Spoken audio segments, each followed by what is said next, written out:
გამარჯობა, ეთერშია სოლიდარობის სტუდია და გადაცემას გაუძღვები მე დავით ახვლედიანი. ჩვენი სტუმარი გახლავთ პარტია სოლიდარობა მშვიდობისთვის თავმჯდომარე მიხეილ ჟღენტი. მოგესალმებით ბატონო მიხეილ, მადლობა რომ გვეწვევთ სტუდიაში. მოგესალმებით პარტიულ მაყურებლებო, მოგესალმებით ბატონო დავით, მადლობა მოწვევისათვის. კიდევ ერთხელ მოგესალმებით და მშვიდობას უსურვებ საქართველოს და საქართველოს მოსახლეობას. მოდით დავიწყოთ ბრიუსელის ამბებით. ევროკომისარი მარტა კოსი საქართველოს ხელისუფლებისგან იშვერს მორიგჯერ ხელს და აცხადებს ასეთ რამეს, რომ საქართველოს ხელისუფლებაო, წოდებით ბრუნვაში აქვს ესეთი მოწოდება, თქვენ არ მიყავთ თქვენი ხალხი ევროკავშირისკენ, მოусმინეთ თქვენს ხალხს და შეწყვიტეთ ოპოზიციონერი ლიდერების, ჟურნალისტების ციხეში ჩასმა, ამის შემდეგ შეგვიძლია ვილაპარაკოთ. აი ასეთი მკაფიო განცხადება იქნა გაკეთებული. გარდა ამისა, კაია კალასმაც გააკეთა განცხადება, მოკლედ ერთხმათ აცხადებენ ბრიუსელში, რომ საქართველოს ამ ეტაპზე ჩარაზული აქვს ევროკავშირში გაწევრიანების გზა. უბრალოდ გამორიცხულია იქ იყო ჩამოთვლილი ქვეყნები, რომლებმაც მათი გაგებით რაღაც წარმატებებს მიაღწიეს. ამას თავის ახსნაც აქვს, ლაპარაკი იყო უკრაინაზე, მოლდოვაზე, მონტენეგროზე, ალბანეთზე, ამას გადაცემის მსვლელობისას განვიხილავთ. ბატონ მიხეილ, თქვენ როგორ ფიქრობთ, რატომ არ წყვეტენ ასეთ კრიტიკულ განცხადებებს ეს ევროკომისრები, ეს ევრობონზები? და სადამდე იქნება საქართველოს ხელისუფლების პასუხი იმ თვალსაზრისით, რომ თან ევროკავშირისკენ მივდივართ, ყველაფერს ვასრულებთ, აუცილებლად 2030 წლამდე ყველა პირობა იქნება შესრულებული, უბრალოდ გადასაწყვეტი იქნება თავად ევროკავშირის გაგვაწევრიანოს ამ ორგანიზაციაში თუ არა. ძალიან სამწუხარო მდგომარეობაა და ძალიან საჩოთირო და საგანგაშო ვითარება შეიქმნა ამ ევროკავშირთან დაკავშირებით. თქვენ მართალი ბრძანდებით და ჩვენ არაერთხელ ამ სტუდიაში უკვე მე რამდენი წელია ვსაუბრობთ იმაზე, რომ ევროკავშირი საქართველოს არასდროს პერსპექტივაში არ იყო საქართველოსთვის ევროკავშირი, არც სააკაშვილის დროს, არც მანამდე, არც მერე და არც არასდროს არ იქნება. უბრალოდ ჩვენ გამოსაყენებელი ბერკეტი ვიყავით ევროკავშირისთვის, ჯერ ამერიკის შეერთებული შტატებისთვის, ახლა უკვე ევროკავშირისთვის ანტირუსული რიტორიკისთვის და რუსეთთან დაპირისპირებისთვის. გამორიცხული აი ამ თემაზე ახლა სერიოზულად საუბარი დღეს და ხანგრძლივ საუბარს მე ვთვლი, ჩემი აზრია, დროის ტყულა კარგვაა. რაც შეეხება რატო არ წყვეტენ, ისინი ბოლომდე გამოგწურავენ და ბოლომდე გამოწურვის შემდეგ თუმცა დაინახავენ, რომ ჩვენგან არანაირი სარგებელი არ არის და ქვეყანა ჩავარდება სრულ ქაოსში. მე რა თქმა უნდა, როგორც ადრე, არ მინდა წლები დავასახელო, წავლენ. ახლა რას აკეთებს ოცნება? ოცნება აბნევს საქართველოს მოსახლეობას იმ დაპირებებით, რომელსაც უკვე არავის აღარ ჯერა, რომ საქართველო როდესმე გახდება ევროკავშირის წევრი და დაპირება რომ 28-30 წელს მიუბრუნდებიან ამ თემას გამორიცხულია, იმიტომ რომ ჩვენ ხედავთ ევროპა რა მდგომარეობაში ეკონომიკურად და 3 წლის მერე და 2 წლის მერე საქართველოსთვის კი არა თავისთვის არ ეცლება და ბევრჯერ გვითხრავს ევროკავშირი ამ სახით აღარ იარსებებს. აი საქართველოს ხელისუფლებას კიდევ ერთხელ მოუწოდებ, გააძევეთ ევროკავშირის ელჩი საქართველოში, რომელიც ამდენი წელია, აი ერთი დედა არ შეუგინებია თქვენთვის, თუ დაანჩენით ყველაფერი გაკეთდათ. ამიტომ ძალიან მოკლედ რო ვთქვა, ჩემას ესე ჩამოვაყალიბებ. ევროკავშირის გვეთამაშება ბოლომდე და პარტია მართველი ძალა, ქართული ოცნება ცდილობს ცალკე ევროპელებს მისცეს რაღაცა პერსპექტივა რომ ჩვენ მაგითკენ ვიყურებით და ქართული ხალხი შეიყვანონ შეცდომაში, რომ ჩვენ ოდესმე ევროპის წევრები ვიქნებით. გამორიცხულია, ეს არის ზღაპარი და ამ ზღაპარს უნდა დაესვას წერტილი. ქართულ ოცნებას მაინც ეძახიან პრორუსულ ძალას და ბარემ ბატონებო, აიღეთ ეს პრორუსული დროშა, თუ რუსული დროშა, რომელიც პირველ რიგში ქართული დროშა იქნება და დაიწყეს მოლაპარაკება რუსეთთან, რომლის მანდატიც საქართველოს მოსახლეობამ ჩვენი პარტიის ინიციატივით 150,000-ზე მეტი ხელმოწერაა და ბევრი გვეკითხება რა ქენით ამ ხელმოწერებზეო და ჩვენ მივმართეთ არაერთხელ საქართველოს ხელისუფლებას და მას აქვს აბსოლუტურად მორალური უფლება, რომ დაიწყოს ეს მოლაპარაკებები. ევროკავშირი აქ დასრულებული იყო 1991 წლიდან და დასრულებული იქნება 2030 წელიწადში. მოვჩეთ ტყუილების საუბარს და ხალხის შეცდომაში შეყვანას და ევროპელები აი ამ მაპატიეთ ჩვენზე აი თამაში და ჩვენზე ექსპერიმენტებით, რასაც დაიჭერენ, ეგ ერთმანეთს მერე გადაუნაწილონ ევროკავშირის წევრმა ქვეყნებმა, რომლებიც საკმაოდ მძიმე მდგომარეობაში აღმოჩნდნენ და კიდევ უფრო მძიმე მდგომარეობაში აღმოჩნდებიან. და ნახეთ ბატონო მიხეილ, გადაცემის დასაწყისში ტყუილად არ ვახსენე ის ქვეყნები, რომელიც ჩამოთვლილი იყო ევროინტეგრაციის გზაზე წარმატებების კუთხით. აქ პირდაპირ შეიძლება ჩვენ განვიხილოთ საკითხი, რომელიც უკავშირდება ისევ და ისევ გეოპოლიტიკურ თამაშის წესებს. ევროკავშირი ცალკე აღებული ეს სტრუქტურა არის გლობალური მსოფლიო მოთამაშე, როგორც ევროგაერთიანება, ზოგადად დიდი შემოსავლით ადამიანთა რიცხოვნობით, პოპულაციით. თუმცა მიუხედავად იმისა, რომ კრიზისი აქვს ახლა მას, ის არის მთელი რიგი გამოწვევების წინაშე. თუ დავაკვირდებით დონალდ ტრამპის წარმოებულ პოლიტიკას, ის თამაშობს აგრეთვე მიუხედავად იმისა, რომ ევროკავშირი ითვლება ატლანტიკის გადაღმა ამერიკის შეერთებული შტატების პარტნიორი მთელ რიგ საკითხებში, ტრამპმა გამოაჩინა თავის კლანჭები და იმ ჰიბრიდული ომით, რაც მიმდინარეობს უკრაინაში, ფაქტობრივად ცდილობს ევროკავშირის დასუსტებასაც. ვინ და თქვენ კარგად მოგეხსენებათ და მშვენივრად იცით ეს საკითხი, რომ ევროკავშირს ახლა აქვს სერიოზული რეცესია, მძიმე მდგომარეობაშია. მეც რასაკვირველია ვაკვირდები, რომ არ არის ერთი ხელის მოსმით გასარჩევი ეს საკითხი, რომ არიქა ყველაფერი ჩამოიქცა, თუმცა ევროკავშირს აქვს რეალურად პრობლემები. აქედან გამომდინარე ის ცდილობს აი ასეთი წნეხი აწარმოოს საქართველოს მიმართ, რადგან განიხილავს ამ ქვეყანას თავის არეალის გაფართოების შესაძლებლობას. აი ეს 4 ქვეყანა, რომელიც იქნა ჩამოთვლილი, ისინი პირდაპირ თუ ირიბად მაინც უფრო ახლოს არიან რუსეთის საზღვართან, მიუხედავად იმისა, რომ ჩვენ პირდაპირ ვესაზღვრებით სამხრეთის მხრიდან რუსეთს, ევროკავშირს არ აქვს პირდაპირი გამოსასვლელი საქართველოზე თუ არ ჩავთვლით შავ ზღვას. მაგრამ თავად ალბანეთი, მონტენეგროში აქვე მაყურებელმა როიცოდეს მკაფიოდ, ესეთ მკვეთრად პროამერიკული ხელისუფლება, რომელსაც ასევე უწევს პირდაპირი დავალებების შესრულება. შესაბამისად, ევროკავშირის ყველა ის განცხადებები, რაც იქ კეთება, პირდაპირ მიუთითებს იმაზე, რომ საქართველო უნდა იყოს მორჩილებაში ბრიუსელის. ანუ მას არ უნდა კონდეს თავისი სუვერენული გათვლები. გნებავთ ეს, იქნება ეს დერეფნები, ეკონომიკური შემოსავალი თუ ასე შემდეგ. კრიტიკაც ისმოდა ახლა პარლამენტის თავმჯდომარის მიმართ, რომ პაპუაშვილმა თქვა, რომ იცით, აი შურს ახლა ჩვენი ევროკავშირსო და ამიტომ აკეთებს ასეთ განცხადებებსო. აქ სიმართლის ნაწილი მართლაც არის. იმ თვალსაზრისით, რომ საქართველო ამჟამად ცდილობს იპოვოს თავისი ადგილი თუნდაც კავკასიაში. ბატონ დავით, ევროპასთან ერთად, მოდით ეს თემა მე ყოველ შემთხვევაში სასაუბრო მეტი აღარ მაქვს. ევროპასთან საქართველოს არანაირი საქმე აღარ აქვს.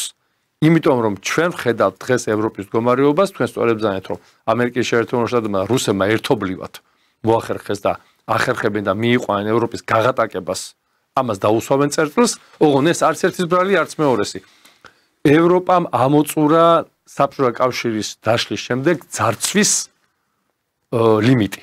20 წელი ამერიკის შეერთებული შტატების და ევროპის ქვეყნები წინსვლა ეკონომიკური აღმავლობა და განცხრომაში ცხოვრება, ეს იყო საბჭოთა კავშირის დაშლის შემდეგ მიღებულ იმ ტრილიონობით სიკეთეზე, რომელიც პრაქტიკულად მათ გადაელოცათ და ეს ამოიწურა.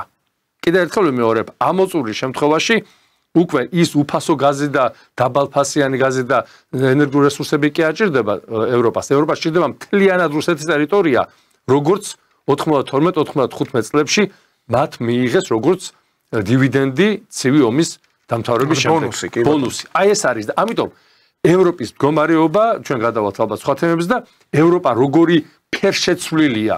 დღეს როგორი ფერშეცვლილია. მე ფიზიკურ ფერს ვიძახი. კანის ფერზე მაქვს საუბარი. რამდენიმე დღის წინ ბრიტანეთის ახალგაზრდული ნაკრების ფოტო იყო ფეხბურთში. 2 იყო თეთრკანიანი. მე დაიფორს ძალიან ლიბერალი ადამიანი ვარ მაგ კუთხით, რომ ეთნიკურად ადამიანებს არ ვარჩევ და კანის ფერით, მაგრამ ჩვენ ხედავთ რა მდგომარეობაშია ევროპა და ჩვენ უკვე დიდი საფრთხე გვიდგას. დაგვიდგება ბატონო დავით. აი ევროპა, აღა ბევრი მეკითხება Facebook-ზე, რომ რატო არ ამბობო თქვენო არაბიზაციაზეო. მე ძალიან მინდა ხელისუფლებას ვთხოვო. აი ამ არაბული ინვესტიციასთან დაკავშირებით ბატონო დავით, ძალიან კონკრეტული განცხადებები და კონკრეტული ციფრებით, კონკრეტული მონაცემებით უფრო მეტი ღიაობა იყოს. ჩვენ მოსახლეობას ძალიან ეშინია, ალბათ ეს გენეტიკური შიში გვაქვს ჩვენ აი ამ ჩვენი ისტორიიდან გამომდინარე 4 საუკუნეზე მეტი საქართველოს ვისგან იმართებოდა თქვენ ყველაზე კარგად და ეს გენეტიკური შიში არ მინდა გადავიდეს ფსიქოლოგიურ შიში, რომელიც ადამიანებს, აი, ისეთ არის, ყველაფერს აქვს თავის საზღვარი. რაღაცა, აი, ჭიქა წვეთ და მერე გადმოდის, ხო? მე ძალიან მეშინია, რომ აქ არ მოხდეს უმართავი პროცესები არ დაიწყოს, რომელიც საქართველოს მოსახლეობას ძალიან ბევრი კომპონენტია ამისთვის. ერთი, კატასტროფულად მძიმე სოციალური მდგომარეობა. მეორე, საქართველოში ბოლო პერიოდში განვითარებული აი ეს კორუფციასთან ბრძოლა, ოპოზიციასთან ბრძოლა. საქართველოს ხელისუფლებამ გახსნა ფრონტი, რამდენიმე ფრონტი გახსნა. აი ბოლო 2-3 თვის განმავლობაში. ერთი, შიგნით ქართული ოცნების წევრებს შორის მოხდა სერიოზული განხეთქილება და დაპირისპირება ყოფილი პრემიერ-მინისტრის და მისი მინისტრებთან დაკავშირებით და ეს არ იყო ბოლომდე მიწოდებული ისე როგორც საჭირო იყო და პიარის კუთხით რამდენიმე ადამიანის, თუნდაც ათეული ადამიანის მხრიდან, რომელიც ოცნების მედიებში გამოდიან, მე ვიტყოდი, რომ საკმაოდ დაბალ დონეზე ხდებოდა ამის მიწოდება. მეორე, ეს არის ის გადაკვეთები, რომელიც რუსაველზე უკვე თითქმის 1 წელია გრძელდება და მაინდა-მაინც მე მაგ კითხვა, მაინდა-მაინც რატომ დღეს, როდესაც რამდენიმე ფრონტია გახსნილი, რამდენიმე ველზე იბრძვის დღეს ქართული ოცნება და კორუფციასთან ბრძოლას ვინ, მაგრამ მე ერთ-ერთი ადამიანი, ვინც მთელი ცხოვრება მაუფრ ადამიანთან არ უნდა იპარავდეს და ადამიანი მოდაიცხოვროს პატიოსთან, იმიტომ რომ ნებისმიერ მოპარული კაპიკი შენ სახელმწიფოს კი არ პარავ, შენ პარავ ნებისმიერ შენ თანამოქალაქეს, შენ მეზობელს, შენ ნათესავს, შენ თუ აღმოგაჩნდა იმდენი უნამუსობა და იმდენი ჭყალებში ნიჭი, რომ მოიპარო, შენ ნათესავს პარავ. მე ადრეს მithქვამს და ეხლაც გავიმეორებ, ქარხნები რო იყიდებოდა 90-იან წლებში. რა მე ქარხანას ვყიდიო ერთმა მითხრა, ბიჭო, ქარხანას რო ყიდე, მე ვთხარი იქ 800 კაცი რომ მუშაობდა, იმას რას უშვები მეთქი და ახლა ძმაო, ესეო, ეკონომიკა, ბიზნესია საჭიროა და ბიზნეს მაგივრად მის რა ქვია ჩალის ფასად გაყიდეს ქარხნები, მიწისპირზე გაასწორეს შენობები, ხო? რის გამიდან, როცა ამ მდგომარეობას იწყებ ბრძოლას კორუფციასთან, იწყებ ბრძოლას ოპოზიციასთან, შენ ეკონომიკური ზურგი უნდა კონდეს გამაგრებული და ყოველ დღე მაღაზიაში რო შედის ადამიანი და ყოველ დღე 10, 12, 15%-ია მომატებული. პულზე აი გუშინ უხსმენდი, ხო მე ძალიან ხშირად უსმენ ამ ოპოზიციურ ტელევიზიას, მაინტერესებს საით მიყავთ, რა უნდათ, სად უპოვეს ოცნების ხელისუფლებას სუსტი ადგილი. პირველი არის, აი პურმა მოიმატა, მართლა მოიმატა პურმა. პირველადი მოხმარების პროდუქტები თვითონ აღნიშნავს უკვე სტატისტიკის სამსახური 16-17%, ზოგან 20%-ია მომატებული, ხილზე 50%-იანი მატება. ამას ოპოზიცია გამოიყენებს, ოპოზიცია იმიტომ არის და მით უმეტეს ასეთი არგუმენტირებულები, როგორც არიან აი დასავლეთისგან გახელებულები და ყველაზე აი ესეთი მომენტი რაც ახლა დადგა, ეს არის ბოლო რამდენიმე დღის განმავლობაში ქუჩის გადაკეტვაზე კონვეირული წესით მიდიან 1 დღიან, 2 დღიან, 3 დღიან, 5 დღიან პატიმრობაზე. მე ძალიან ცუდად მენიშნეს ბატონო დავით, ვიცი რა, ჯერ იყო 5000-იანი ჯარიმები, ამან არ იმუშავა, იმიტომ რომ დასავლეთიდან მოდიოდა ფული, ირიცხებოდა ძალიან დიდი თანხები და ამის გადახდის უნარიანობა არსებობდა იმათი ფულით. ეხლა ხდება დაკავებები, ხო, ერთი დღე, ორი დღე. მე მაგ ძალიან დიდი ეჭვი, რომ დასავლეთი ასევე გამოყოფს ამისთვის თანხებს, რომ რიგრიგობით 1000, 500, 700, 800 კაცი არ აქვს მნიშვნელობა 800 კაცს ყოველთვის იპოვი მუშავარს, რომელიც დადგება რუსთაველზე და 5-6 დღიანი გადაკეტისთვის. მე იმათ შეურაცხყოფას არ ვაყენებ, ვინც მთელი გული დგას იქ და მართლა იდეისთვის მიდის იმ ადმინისტრაციულ საჯლოზე. მაგრამ შეიძლება გამოჩნდეს ესეთი ხალხიც, რომელიც გარკვეული მატერიალური დაინტერესებისთვის ერთი კვირა 5 დღე, 15 დღე იქ იყოს, იმიტომ რომ ის თანხა, რომელიც შეიძლება აუნაზღაუროს ვიღაცამ, შეიძლება იმან მთელი 2-3 თვე ვერ იშოვნოს. ანუ შევდივარ ჩიხურ მდგომარეობაში. ან ბოლომდე დაარქვის სახელი და საერთოდ როდესაც გაამარგინალებ შენ აი ამ მდგომარეობას და უკვე შიშის ფაქტორი მოიხსნება ეხლა ერთდღიანი პატიმრობა, ხო? არის ქალბატონი დაიჭირეს, კანონი უნდა ასრულდეს, ტოლული ქალბატონი დაიჭირეს და ის ამბობს, რომ მე გაცილებით უკეთესი პირობები მქონდაო, ჩემი საკანი გაცილებით დიდი იყო, ვიდრე ბინას სადაც მე ვქირაობო. და ხელისუფლების სასარგებლოდ მინდა ეხლა მათ მაშინ ბოსტანშიც ვისროლო 1-2 კენჭი, ხო? სამჯერადი კვებაა. არანაირი ზეწოლა დაკავებულებზე არ არის. ზოგს ემპათიაცაც გამოხატავენ ის ბადრაგები იქნება თუ დროებით მოთავსების ადგილებზე მომსახურეები. ანუ ეს საშიშროება იმისი რომ იქ რაღაცა უბედურება ხდება, ეს მოხსნილია. ფინანსურად ხარდაჭერი და ყველაზე ცუდი კიდე იმატებენ რაღაც აი გმირის ამას მანტიას ხელისუფლება გმირის მანტიას ასხავს ამ ხალხს. აი ეს მომენტები ძალიან ბევრი რამე არაბიზაციაზეა საუბარი არის ეკონომიკურ მდგომარეობაზე და საუბარია ქუჩების გადაკეტვაზე. საუბარია ოცნებაში არსებულ განხეთქილებაზე და ოცნებაში განხეთქილება ეს ყველა ოჯახზე გადადის. არ არსებობს დღეს სამწუხაროდ საქართველოს ბოლო 25 წლის განმავლობაში არის გაყოფილი ქვეყანა. ჯერ იყვნენ ზვიადისტები და მერე შევარდნაძისტები, მერე მიშისტები, მერე ანტიმიშისტები, ეხლა ოცნებისტები, ამ ოცნებაშიც კიდე გაიყო და ერთი მხარეა, რომელიც არის ყოფილი პრემიერის და მისი გუნდის მომხრე, მეორე მხარე არის, რომელიც არის დღევანდელი მმართველი პარტიის მომხრე, ხალხი დაიბნა, რასთან აქვს საქმე. და ყველა ცუდი ესაა, რომ ადამიანმა არ იცის, თანმიმდევრულობა არ არის და თანმიმდევრულობის არ არსებობის შემთხვევაში მე იბადება ძალიან ბევრი კითხვა. რატომ ხდება ასე? რატომ ხდება, რომ დღეს ადამიანი დაკავებული, რომელსაც სასწაულები დაბრალდა, მე ეს საქმე მიჩუმდა. ამას ოპოზიცია შვენვრად იყენებს არა მარტო თავის მომხრეებზე, არამედ ნეიტრალურ ამორჩეველზეც, რომელიც თქვენ ჩემზე კარგად იცით და ჩვენ მაყურებელმა იცის, რომ სადაც 60% აი ნეიტრალური მაყურებელი, რომელიც ამორჩეველი, რომელიც არ მივიდა არჩევნებში. ეს იმას ნიშნავს, რომ მისთვის როგორც მმართველი პარტია მიუღებელი, ასევე მიუღებელია ოპოზიცია.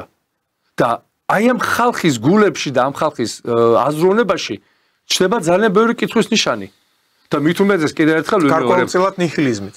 ნიჰილიზმი კითხვის ნიშანი, რომელიც მე ამოხეთქავს, არ არსებობს ადამიანს 35 წლის განმავლობაში არც ერთმა ხელისუფლებამ არ მისცა საქართველოს მოსახლეობას ორთქლის გამოშვების საშუალება და ორთქლი როცა არ გამოდის ჯარში პირველად რომ მივედი დიდ მასთან რა ქვია კაწოლს ეძახდნენ მითხრეს 1.5 თვას და ატმოსფერო ჰაერში ახლაც უყოლა ერთად სამზარეულოსთან საუბარი ხო ამიტომ ქართულ ოცნებას აქ ურთულესი აი უახლოეს თვეებზია საუბარი უახლოეს თვეებში უნდა გაირკვეს და უნდა პირველ რიგში გაირკვეს საგარეო პოლიტიკა. მაგრამ ბატონ მიხეილ, საგარეო პოლიტიკაში ყავს ლობისტები როგორც ჩანს ქართულ ოცნებას. ქართულ ოცნებას ყავს ლობისტები ყველგან იქ, სადაც არის იმათი ინტერესები, რომ საქართველოს ბოლომდე გამოყენებული, ბოლომდე გაწურული იყოს. ჩვენ ამ მდგომარეობაში ვართ, ზეთ? აი, ჭაჭას რო ჩაყრიან, მაშინ რა ქვია, გამოსაწურში და მე რომ მიდის, ბოლომდე რომ ბოლო წვეთი უნდა გამოვიდეს და მე ეს რჩება. იქიდან ჭაჭას აღარ იხდება, ხო იმას ყრიან. აი გუშინ წინ რო უყურებდი სიტუაციას დასავლეთს აი ესაა ჩაფიქრებული ჩვენს მიმართ და ამაში სამწუხაროდ საქართველოს ყველა პარტია ხარს უჭერს თუ აკრძალვა არის ახლა კანონზე მივიდეთ აი უნდა აიგზავნოს ეს პარტიები ხო კი ბატონო ამ პარტიების აკრძალვას 13 წლის წინ ითხოვდა ხალხი კაი deep state-მა შეგიშალა ხელი deep state-მა მაგრამ დღეს რო მაპატიე და ხალხი გამოდის და შენი ყოფილი თანამებრძოლები ვინ ჩვენთვის იბრძოდა ისინი რომ გიპირისპირდებიან რაღაცა დასკვნები გასაკეთებელია არ შეიძლება აი ესე ხისტად ან იყავი თანმიმდევრული და აკეთე ის გაკეთებაც გინდა ოღონდ ამ შემთხვევაში შეუნდა გქონდეს ეკონომიკური მდგომარეობა ნორმალურად ანუ ხალხი არ უნდა მიიყვანო ეკონომიკურ კატასტროფამდე რომელიც მე შეიძლება გადავიდეს უკვე სოციალურ მოთხოვნებში ჩვენ ხო ხედავთ ოპოზიციის არც ერთი განცხადება არ ყოფილა სოციალურ მოთხოვნებზე არც ერთი განცხადება არც საწვავზე არც პურზე არც შაქარზე არც საჭმელზე არაფერზე სალაფავთან მიმიშვიო ეჭხუბება მეც მინდა აი ხელისუფლებაში და ბიუჯეტთან ახლოს ყოფნაო იმიტომ რომ ამან ყველაფერმა რაც იყო კორუფციული კუთხით აჩვენა რამხელა დანაშაულებებია და რამხელა ქსელი არის შეკრული რომელიც 5 წლის წინაც იყო 13 წლის წინაც იყო 10 წლის წინაც იყო მაგრამ დღეს აღმოჩნდა რომ ეს არის თურმე დანაშაული და ამას ჭირდება კიდევ ერთხელ PR-ის კუთხით და მოსახლეობასთან კომუნიკაციის კუთხით ოცნებას აქვს სერიოზული პრობლემები. იმიტომ რომ ბევრი კითხვის ნიშანი, ბევრი კითხვა არის პასუხგაუცემელი და ბევრი გადაწყვეტილება ოცნების მიერ მიღებული მოსახლეობაში ტოვებს სუბუქად რო ვთქვათ გაუგებრობას. და კიდევ ერთხელ ვიმეორებ, ქვეყანას ჭირდება დამშვიდება. ასე თუ გაგრძელდა, ჩემო მეგობრებო. აი ესეთი როგორ გითხრათ, აი როგორ რა სიტყვა მინდა მოვძებნოთ და სუბუქად ვთქვათ რა. ისტერიაშია ქვეყანა. და ეს ისტერიული ფონი ყოველ დღე, ბატონო დავით, ყოველ დღე იზრდება. აი ეს ხა გეორგობიასთან დაკავშირებით, ხო? ძალიან ცუდი რამე მოხდა. ამ ქალბატონს დიდი ტრაგედია დაემართა და შეიძლება რაღაცა გარკვეული პრობლემები აქვს. მოხდა ის, რომ ამ ადამიანმა დაურეკა თავის მეგობრების შვილის მეგობრებს ისინი ჩამოვიდნენ. აი, აგერ მარნეულში, გაბალაში მოკლეს აზერბაიჯანელი ადამიანი, რომელიც იყო ოცნების ყოფილი საკრებულოს წევრი. ყოველ დღე იქ აი ელემენტარულია. ახლა ვკითხულობთ სამ გადაცემას შემოვიდოდი, ვიღაცამ გადმოაგდო ძაღლი მე-10 თუ მე-15 სართულიდან.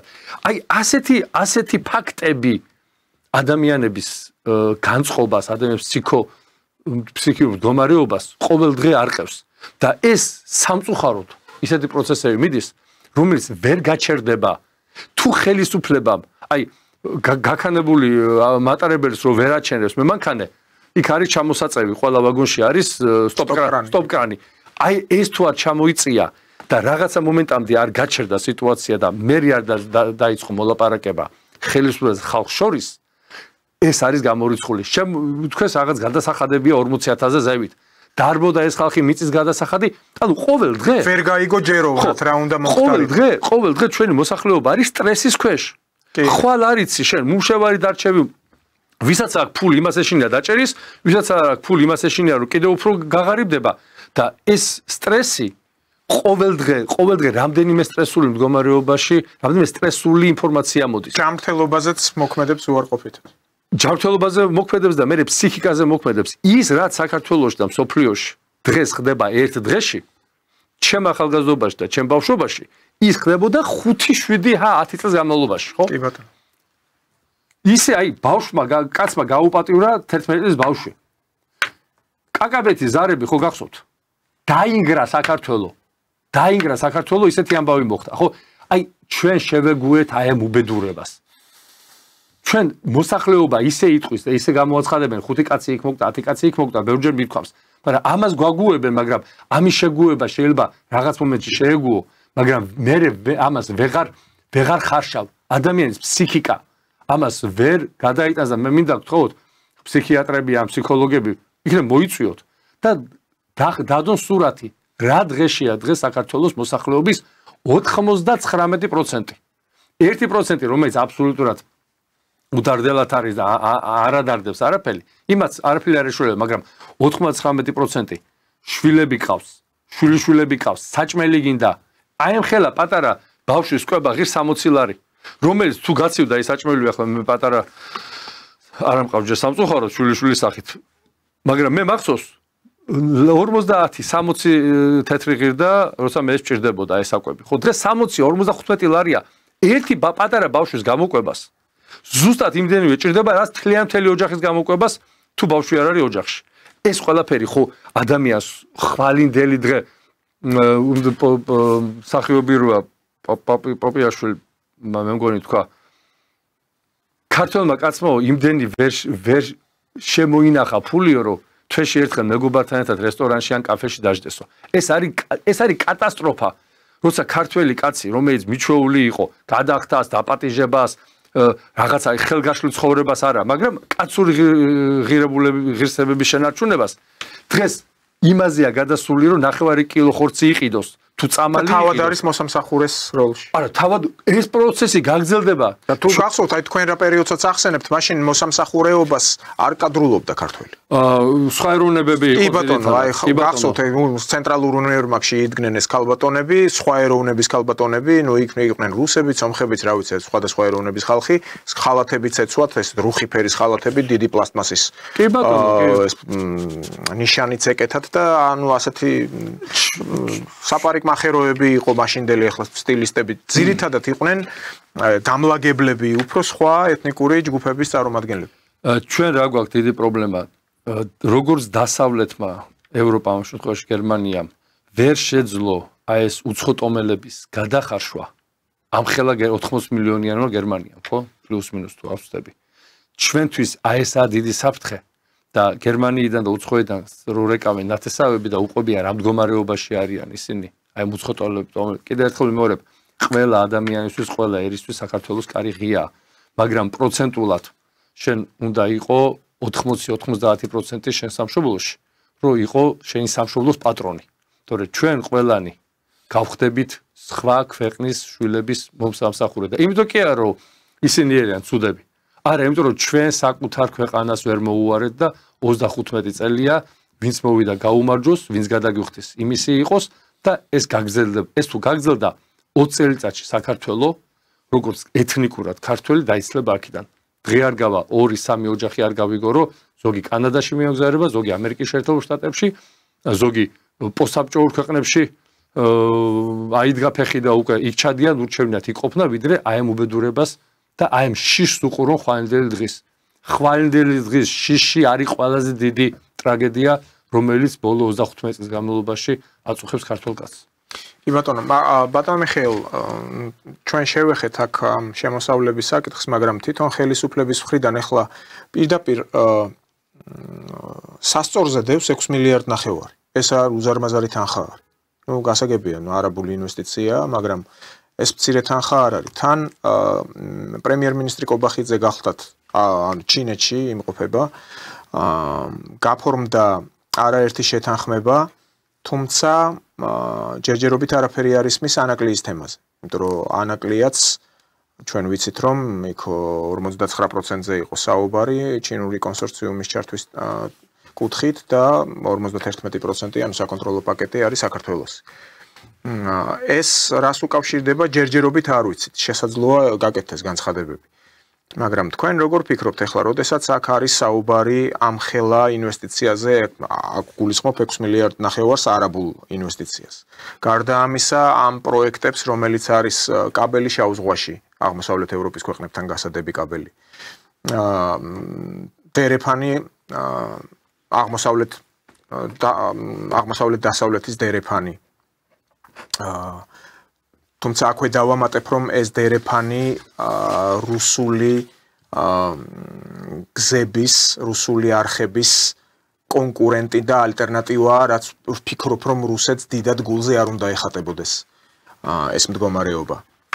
და გამომდინარე იქიდან რომ ჩინეთთან ახლაც მიმდინარეობს ესეთი მოლაპარაკებები, ურთიერთობა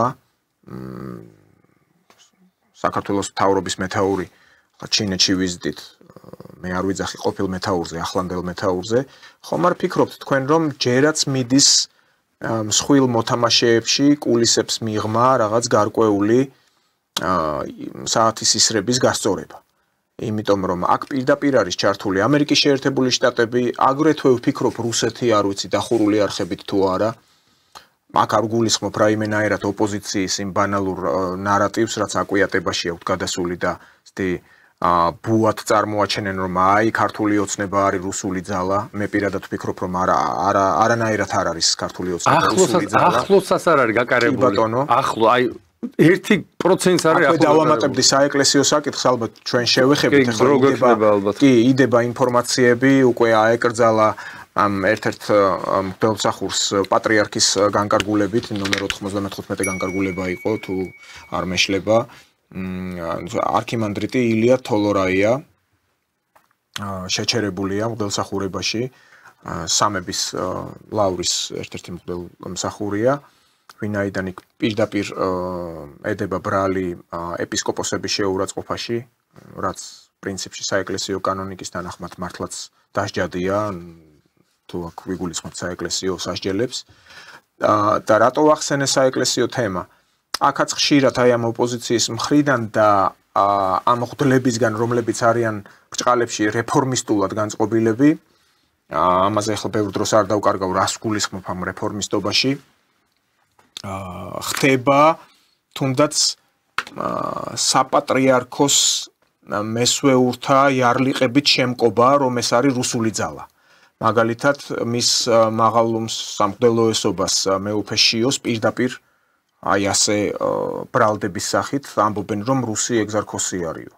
ანუ აი ეს ხალხი, ვინც ახლა დღეს ეს მსახური ერთ-ერთი და ასევე ეს დოროთე ყურაშვილი, ანუ პირდაპირ პრინციპში შეურაცხყოფაა. იცით რა არის? ეს არის იარლიყის მიკერება, რაც არის ძალიან ცუდი ტონი. აქ მე ახლა როგორც ერისკაცი ისე ვამბობ, თუნდაც სასულიერო პირზე, წმინდა ჟურნალისტური გადასახედიდან. იარლიყის მიკერება ეს სახარების მიხედვითაც ცოდვა არის. შეიძლება მას კონდეს თავისი ხედვა. იქნება ეს დოროთე ყურაშვილი, იქნება ეს პეტრე ცაავა თუ ვინც გინდა იყოს. ანუ ეკლესიას ოდითგან 2000 წლის განმავლობაში ყოველთვის ყავდა სასულიერო პირები, რომლებიც განსხვავებულად აზროვნებდნენ, განსხვავებულად ქადაგებდნენ, რატომღაც მერე ყველა აპელირებდა იმაზე, რომ აი იოანე ოქროპირიც ასეთი იყო, რომ სულ ყველასთან ქონდა ესეთი თავისი ხედვა, ამის გამო იქ იყო მის წინააღმდეგ ბრძოლები, მაგრამ ისინი იოანე ოქროპირს ძალიან არასწორად ადარებენ თავს. ვინაიდან პირდაპირ ერთვებიან პოლიტიკაში. აქ არ მინდა რომ გამიგრძელდეს უბრალოდ ამ თემაზე საუბარი, ჩინეთით დავიწყეთ და უბრალოდ აი აქ ვიგულისხმე ის რომ თუნდაც საეკლესიო იერარქებს აბრალებენ რაღაც რუსეთის ანუ რუსეთუმეობას და ასე შემდეგ, რაც მიმაჩნია რომ თლაც სწორი არ არის. რაც შეეხება ჩინეთს ჩვენ საქართველოს დელეგაციასთან პარალელურად მინდა აღვნიშნო რომ არის ჩვენი პარტიის გენერალური მდივანი ბატონი თემურ ფიფია სოციალისტური მე-15 ფორუმია სოფლიო სოციალისტური ფორუმი და იქ გამოვიდა სიტყვით და მინდა წარმატებებს ვსურვო ბატონ თემურს ძალიან საინტერესო შეხვედრები აქვს და რომ ჩამო ალბათ ერთი გადაცემა მაგისტრატს უნდა იყოს გამიზღვნილი ძალიან საინტერესო თემებია და ძალიან საინტერესო გამოსვლები და საინტერესო დელეგაციები არის მთელი მსოფლიოდან ბატონო დავით აი თქვენ ბრძანდეთ საათის გასწორება მე შეება შთაბეჭდილება რომ დასავლეთის გარკვეულ ძალებს საქართველოში უნდა დესტაბილიზაცია არა მარტო იმიტომ რომ რუსეთთან დაკავშირებით მოხდეს შემდეგ ჩრდილო კავკასიის შემდგომი დესტაბილიზაცია და ამის გამოცდილება აქვს და ანგლოსაქსები არ ცვლიან მექანიზმებს მოგეხსენებათ ამავდროულად მოხდეს აი იმ ხაზების ჩაჭრა რომელიც დღეს უკვე არსებობს იგივე ბაქო-ჯეიხანი იგივე ანაკლიის პორტის პერსპექტივები იგივე სხვა დერეფნები რომელიც საქართველოზე გადის და თუ საქართველოში მოახერხებენ დესტაბილიზაციას ყველა ის პროექტი შუა დერეფანი იქნება ერთი სარტყელი ერთი გზა თუ ნებისმიერ საათ საქართველოს შეიძლება იყოს მოაზრებული და აქედან ძალიან დიდი შემოსავალი მიიღოს ჩვენმა ქვეყანამ ეს ყველა პროექტი საქართველოს აუვლის და უკვე არის ამაზე საუბარი როცა ქვეყანა არ არის სტაბილური და როცა ქვეყანაში არის იმის წინაპირობა სამწუხაროდ რომ აქ შეიძლება მოხდეს სამოქალაქო დაპირისპირება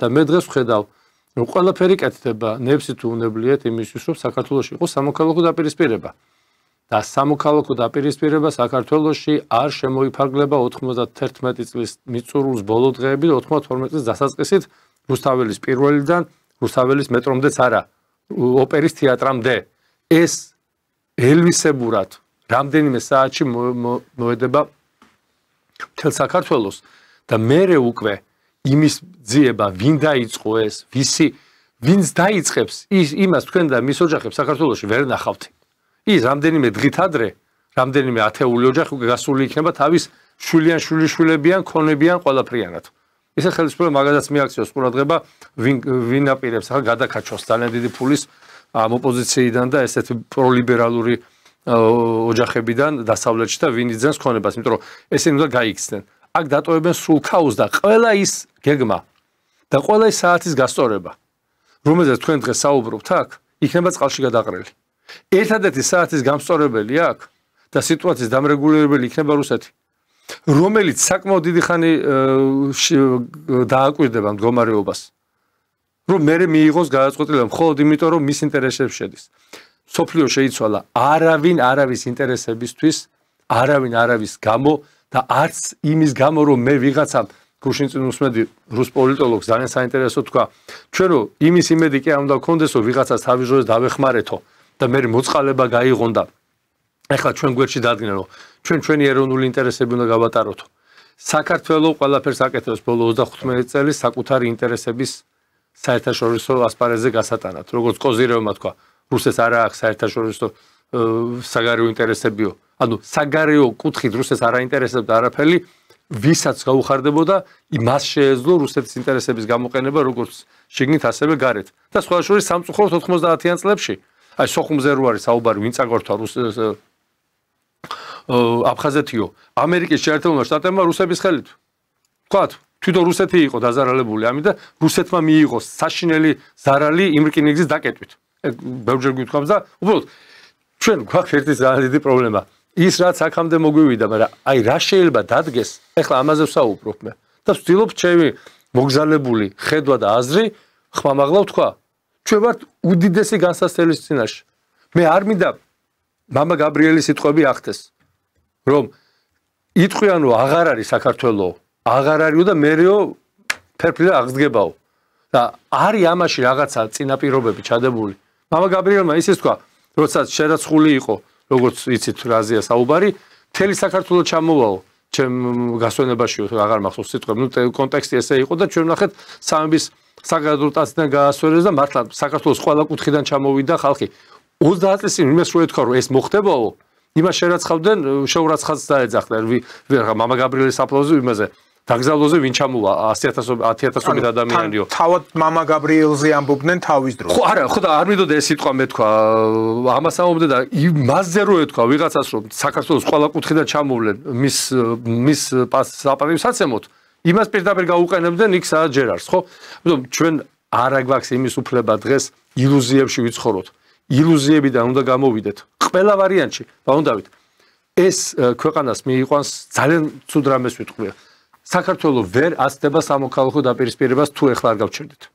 თუ ეხლა ყველა ხელის მუხრუჭი, ფეხის მუხრუჭი, საჰაერო მუხრუჭი, პარაშუტის ყველა მუხრუჭი უნდა ჩაიგოს. და რისკებია კიდევ უფრო მეტად დაქუცმაცებასთან დაკავშირებით. აი რატო ვახსენე ეხლა გაბალაშიაც მოხდა აზერბაიჯანელი ეროვნების.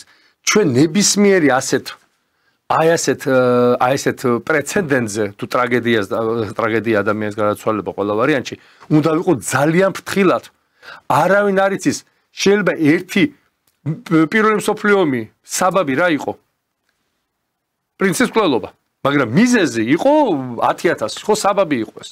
ანუ არავის არ უნდა მივჩვენოს ჩვენ საბაბი იმის, რომ ვიღაცამ გამოიყენოს ჩვენ მდგომარეობა დღეს და მოხდეს ის, რისი ძალიან მართლა მეშინია. იმიტომ რომ ხედავ ამას სამწუხაროდ, აი ზოგ შეიძლება გაეცინოს, მაგრამ ხედავ რა პროცესები და როგორ პარალელში მიდის და ეხლა ჩაერთო ეკლესიის ეს მომენტი. ანუ აი ეკლესიის კუთხით ეხლა რა პროცესებიც ჩვენთან ვაკვირდებით, ეს პირველად არ მომხდარა. გახსოვთ რამდენიმე წლის წინ ამბავი იყო ატეხილი იქ მარტვილში გასვლები მონასტრის ხალხინოში, გახსოვთ მე საპატრიარქო მიავლინა მეუფე და ესეთი დაძაბულობა იყო. ანუ ეს ყველაფერი მოასწავებდა იმაზე, რომ გარე ძალებიდანაც არის აქ ჩარევა.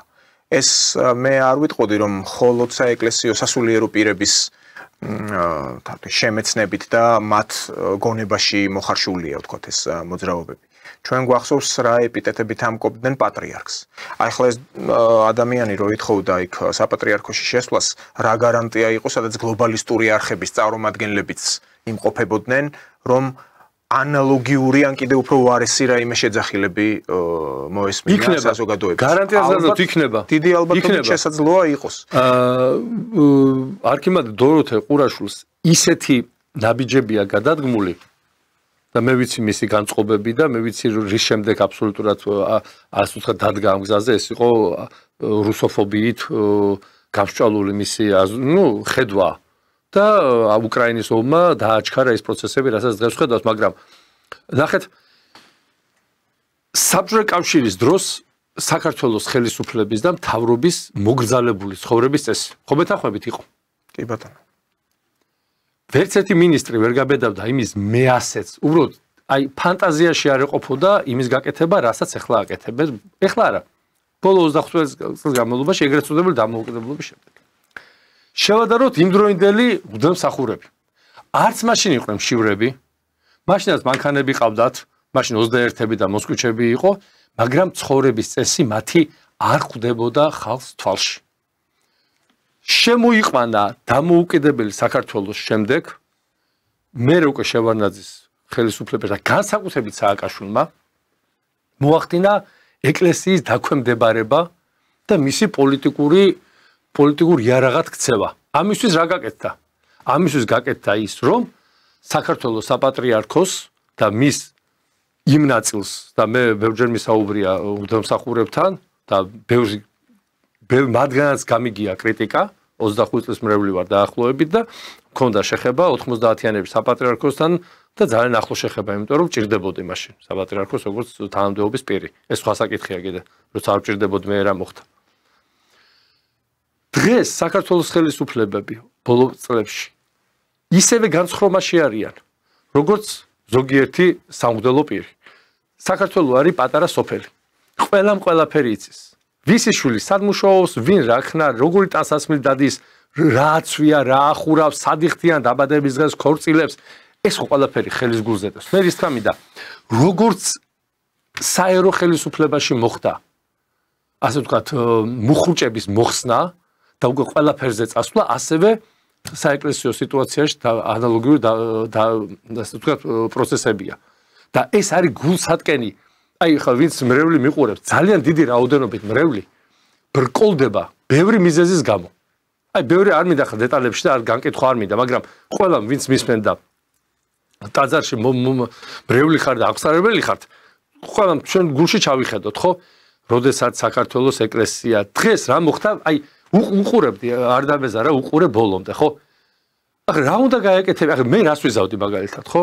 გამოვიდოდი საპატრიარქოს იქვე დაუდგებოდი იმ კამერებთან და იმ კამერებთან ერთად ჩავატარებდი იმ სხდომას, რომლითაც აი რას თქვენ თქვით?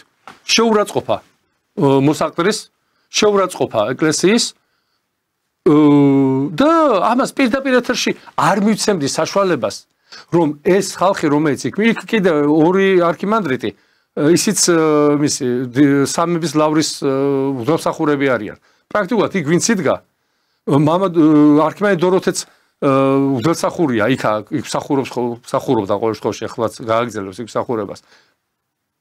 დიდი სამების წინამძღვარი იყო, სამება შენდებოდა. ნუ ეს ხალხი არ არის უცხო ამ ასე ვთქვათ საძმოსთვის. მაგრამ შენ რატო ხდი იმას, რომ მიკროფონს არ აძლევ, გამოსულიყო ის, ვინც იქ იჯდა. ნებისმიერ დღესაც შესულიყო დებატებში. აი ეს არის ჩემთვის პრობლემა, რომ ბევრი რამე კითხვის ნიშნებს ტოვებს. ხელისუფლება გამოდი და განმარტე 1, 2, მესამე, მე-4, მე-5, მე-6. უთხარი სამღვდელოებას, რომელიც დღეს ერთადერთი რაზეც დგას საქართველო. ეს არის ჩვენ რწმენაზე და ეს არის ეკლესიის ავტორიტეტზე, რომელიც განსაკუთრებით სააკაშვილის დროს მოხდა დიდი რაოდენობით ეპისკოპოსების ხელდასმა, რაც არ ვიცი ხა ჩემი საქმე არ არის ეს უწმინდეს გადაწყვეტილება, მაგრამ ის რომ ხელისუფლება იცით რა თქვა მის უწმინდესობას, რო ჩააბარებთ აღსარებასო, ბოლომდე არ თქვა რა ვისთან როგორ და რაღაცაი მოხდა არასასიამოვნო ფაქტები და ვინც ეკლესიაში და მღვდლებმა კარგად იციან, მსახურებმა და სასულიერო პირებმა.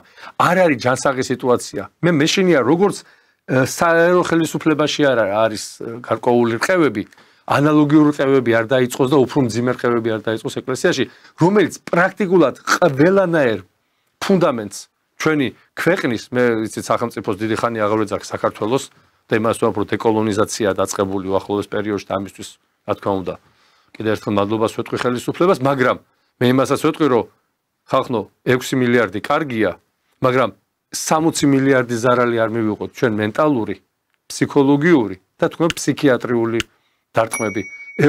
ქართველი კაცი ხედავს, რომ ევროპა მაძღარმა დაბანილმა, გაძლიერებულმა, მოწესრიგებულმა ვერ გადახარშა მიგრაციის ეს არნახული ტალღა და ჩვენ იმათ ფონზე ვართ ერთი პატარა ჭანჭიკი, რომელზეც აბსოლუტურად სერიოზულ გავლენას მოახდენს ნებისმიერი არაბალანსირებადი და ბალანსირებული მიგრაცია. კი ბატონო. და ყოველ შემთხვევაში ვფიქრობ, რომ მაინც დამშვიდდება ვითარება ამ საეკლესიო პრობლემატიკის ირგვლივ, იქნება განმარტებები გაკეთებული საპატრიარქომ ჯერაც ვნახეთ, მხოლოდ არის ის ბრძანება, რომ შეუჩერდა ამ ბელსახურს თოლორაიას ბელსახურება პატრიარქის განკარგულებით, განჩინებით. და თავად ახლა რაც შეეხება ჩვენ საუბრობდით ქვეყნის მოწყობაზე, თქვენ რისკებზე ილაპარაკეთ, ბატონო მიხეილ. იყო საუბარი განცხრომაზე, ვინს რა შემოსავალი აქვს, თქვა ხელისუფლება კონკრეტული მომენტის შემდეგ შეიძლება თუ კი ვითარება დამძიმდა, აირია, არ ვიცი, ქვეყნიდან გავა თუ არ გავა, ეს არის, ნაწილობრივ ხელისუფლებაზე არა, ვინც აი ამ არეულობის წამომწყები იქნება გარეძალებისგან დაფინანსებული.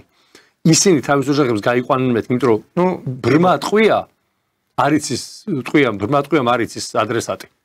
მე ეს ვიგულისხმევ, რომ ვინც ამას აპირებს. კი ბატონო. მაგრამ ნახეთ, რადგან მივედით ისევ ქართული პოლიტიკის გარჩევაზე, ვფიქრობ, რომ ნიშანდობლივია ის, რაც ხდება ამერიკის შეერთებულ შტატებში. ხო, მე არაერთხელ მithქვამს გადაცემაში, რომ პრინციპში მიბმულია ქართული პოზიცია და ოპოზიცია, პოზიციაში იგულისხმება ხო თლათ არამართებული, უფრო მართებულია ვთქვათ, მთავრობა და ხელისუფლება. ისევე როგორც ამერიკის შეერთებულ შტატებში არის მართველი ვთქვათ რესპუბლიკური პარტია და დღეისათვის ოპოზიციაში მყოფი დემოკრატიული პარტია. ხო ჩვენ რა მივიღეთ, ნიუ-იორკის მერის არჩევნები იყო და გაიმარჯვა დემოკრატმა პიროვნებამ, რომელიც აღსარებლობით არის ისლამის მიმდევარი, განცხადებებიც ისეთი გააკეთა, რომ ხალხს თვითონ ნიუ-იორკელებს, ნიუ-იორკი ვიცით რამხელა აგლომერაცია, გარდა იმისა, რომ ცალკე შტატია, უზარმაზარ მსოფლიოს ერთ-ერთი უდიდესი ქალაქია, ხო სახელმწიფოშია.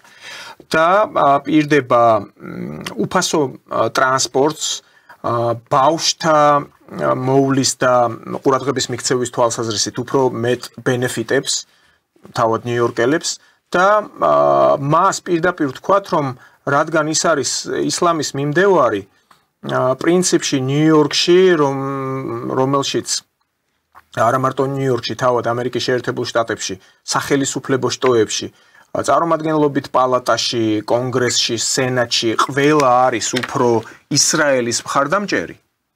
ეს ადამიანი პრინციპში შეიძლება და მისი ამომრჩეველი ვთქვათ, რომ უფრო არის სიმპათიებით გამსჭვალული თუნდაც აი იმ პალესტინელების მიმართ, რომლებიც ახლა არიან ფაქტობრივად ისრაელის წნეხის ქვეშ. და აი ასეთი ცვლილება მოხდა. გარდა ამისა, იქ იყო ბევრი პოლიტიკური განცხადებები თავად ტრამპის წინააღმდეგ. არ დაგვავიწყდეს, რომ ამ ადამიანის გამარჯვების გარდა კიდე რამდენიმე შტატში გავიდნენ დემოკრატები, რაც ასევე უკვე აჩვენებს, რომ იცვლება ამერიკის შეერთებულ შტატებში პოლიტიკა, ტრამპის საპრეზიდენტო არჩევნების დასრულებამდე ბევრი რამ შეიძლება მოხდეს, ანუ იქაც ელექტორატი თუხთუხებს. არავინ არ იცის მომდევნო საპრეზიდენტო არჩევნებისთვის ვინ გახდება მომდევნო პრეზიდენტი. იქნება ეს ტრამპის ვინმე მემკვიდრე რესპუბლიკელის სახით თუ დემოკრატების წარმომადგენელი. ანუ კიდევ ერთხელ ვიმეორებ, deep state აკონტროლებს თავიდან ბოლომდე გნებავთ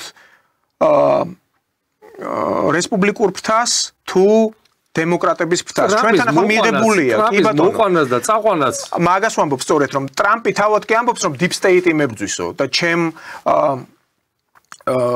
აპარატს, ანუ სახელმწიფო დეპარტამენტს თავად პრეზიდენტის ადმინისტრაციას deep state კი არ ებრძვის. Deep state თავად წყვიტავს ვინ როდის მოიყვანოს 4-5 წელიწადში შტატებში. ვინაიდან იქ არის ძალიან დიდი მოსახლეობა, ანუ პატარა 350 მილიონი ამერიკის მოსახლეობა. დაუდავთ მაპატი უნდა შეგაწყვეტო. ნახეთ რა რამხელა საფრთხის ქვეშ ვართ. აი ნახე აი ხა deep state-ზე ხო ჩვენ ვამბობთ ბოლო რამდენიმე თვეა 6 თვეა რომ deep state-მა გავიკეთა ეს. ტრამპი ჩვენ ყველა ტრამპისტები გავხდით. მთელი საქართველო და რუსეთში იყო ეს მომენტიც კი. ეხლა ტრამპის მდგომარეობა ნახეთ როგორი დასუსტებულია გარდა შიდა პოლიტიკისა საგარეო ასე თქვა ვექტორზე. ევროპა არ ემორჩილება და მაპატიეთ ბორდებში ჯოხიც სულად გააგზავნეს. რუსეთი ვერ შეაშინა.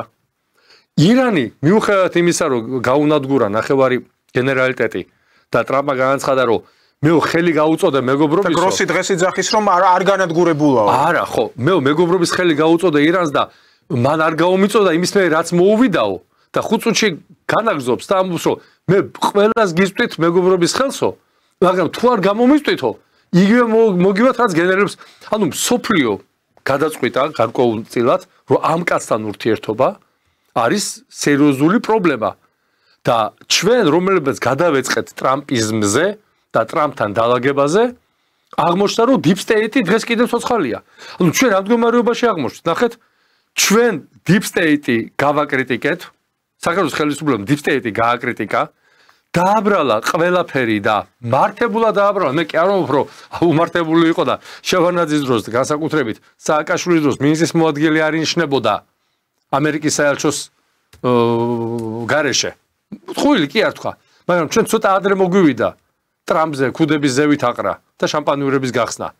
Deep state ისევ არსებობს და აი ეს deep state ვისი ხელი დაგვიპირისპირდება ახლა საქართველოს რომ იმაც მივეგებეთ და არიქა ხსნელად გამოაცხადეთ ტრამპი რომელიც ზუსტად იგივე გლობალისტია, პატარ-პატარა განსხვავებებით ვიდრე ის ულტრალიბერალური გლობალიზმი, ხო? და კაცი და ქალი განსხვავებული აქვს მისთვის არსებობს ქალი და კაცი, დედა და მამა. ზოგადად ამერიკის შეერთებული შტატების და ანგლოსაქსების პოლიტიკა არ შეცვლილა.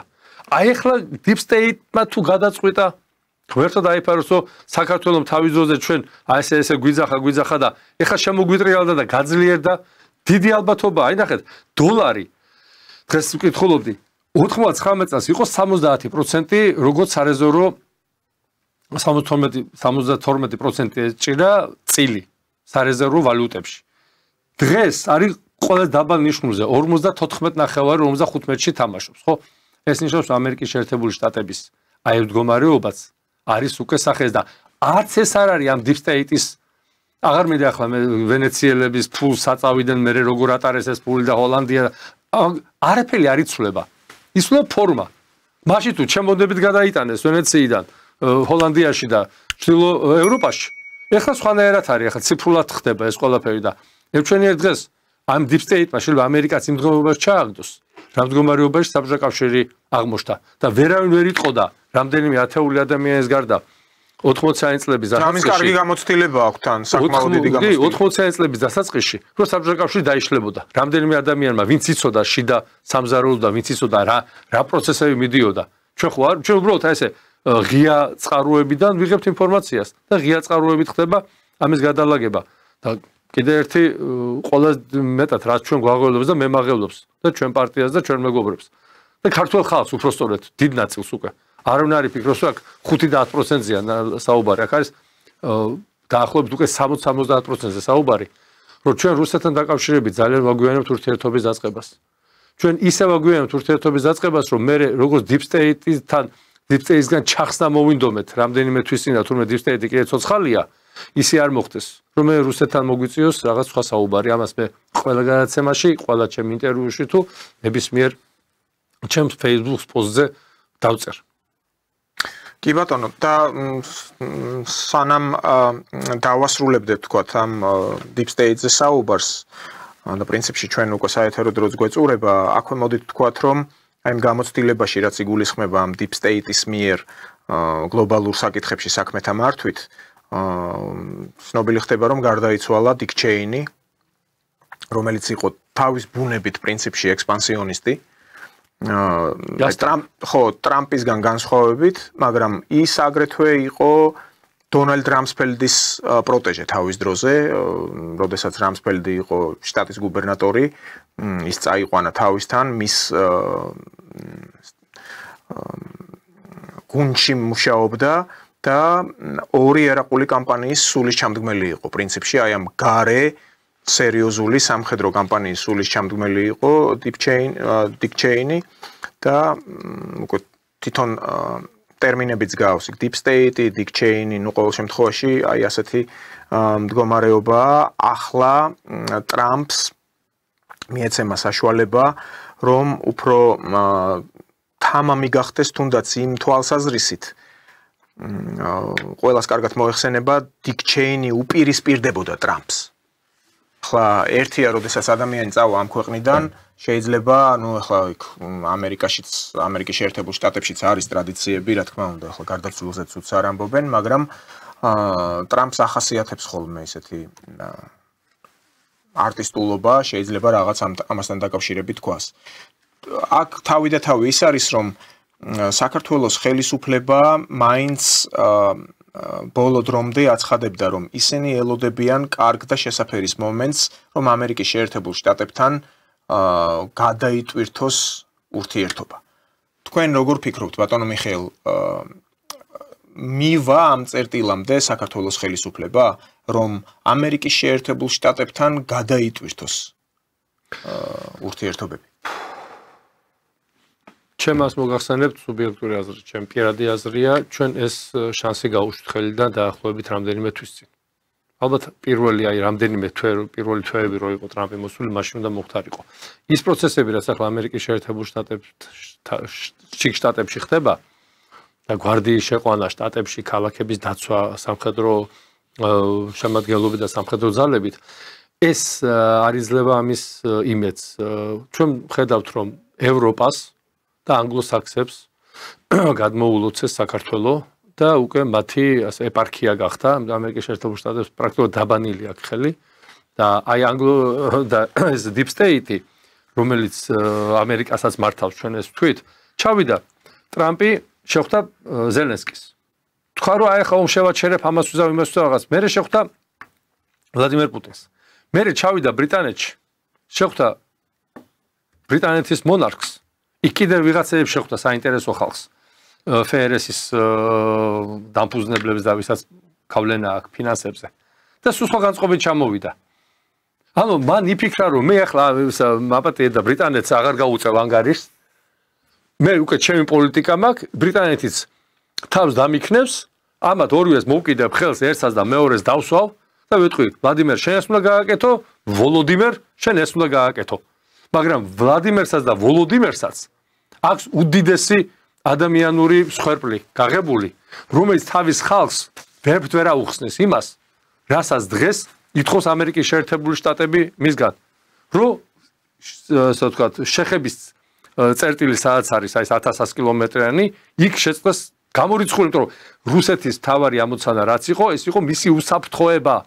უსაფრთხოების გარანტიას დღეს ტრამპი ვერ აძლევს. იმიტომ რომ ამ უსაფრთხოების გარანტიას ზუსტად ეს Deep State უგზალავს უკვე და ჩვენ ნახავთ რამოდენიმე თვეში Deep State ძალიან სერიოზულად მიახვედრებს ტრამპს, რომ ის მისი გავლენის ქვეშ არის.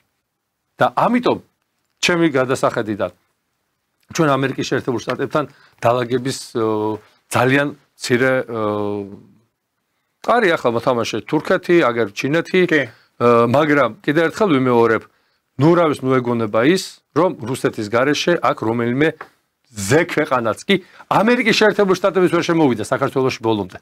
ამერიკის შეერთებულ შტატებმაც ვერ გაბედა რუსეთის შემყურეს, რომ საქართველო მიეღო ნატოში ან ევროკავშირში. ნუ ევროკავშირი აქვს სხვა პრობლემები იყო. ნატოში ვერ გაბედეს მიღება. მუღლებზე ელცინის რუსეთის პერიოდშიც ვერ გაუბედეს საქართველოზე, იმიტომ რომ აქ სხვა დატვირთვებია და ეს დღევანდელი არც ამის დროა და არც ამის ფორმატი არის. კი ბატონო. და ბარემ თქვათ, რომ იქ ყულებში არის უკვე უკრაინის შეერაღებული ძალები კრასნოგვარდიეისკთან და პოკროვსკთან. ანუ უკვე არის ქვაბი და პირდაპირ განცხადებები კეთდება, რომ არავით არის შანსი არ აქვს იმ სამხედრო ნაწილებს იქ გადარჩენის თუ პატარა ყელი აქვთ გაკეთებული, დატოვებული დერეფანი რომ გავიდნენ იქით.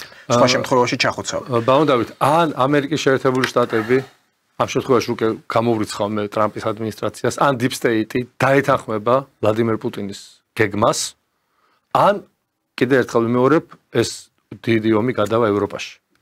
სხვანაირად სოფლიო უნდა გადანაწილდეს და სამწუხაროდ დიდი ომის გარეშე ეს რამეები არ ხდება. კი ბატონო, მადლობა ბატონო მიხეილ გადაცემაში სტუმრობისთვის. მაყურებელს შევახსენებ, ჩვენი სტუმარი გახდათ პარტია სოლიდარობა მშვიდობისთვის თავმჯდომარე მიხეილ ჟღენტი. ჩვენ შევხვდებით ზეგ 16 საათზე. მადლობა ყურადღებისთვის. ნახვამდის.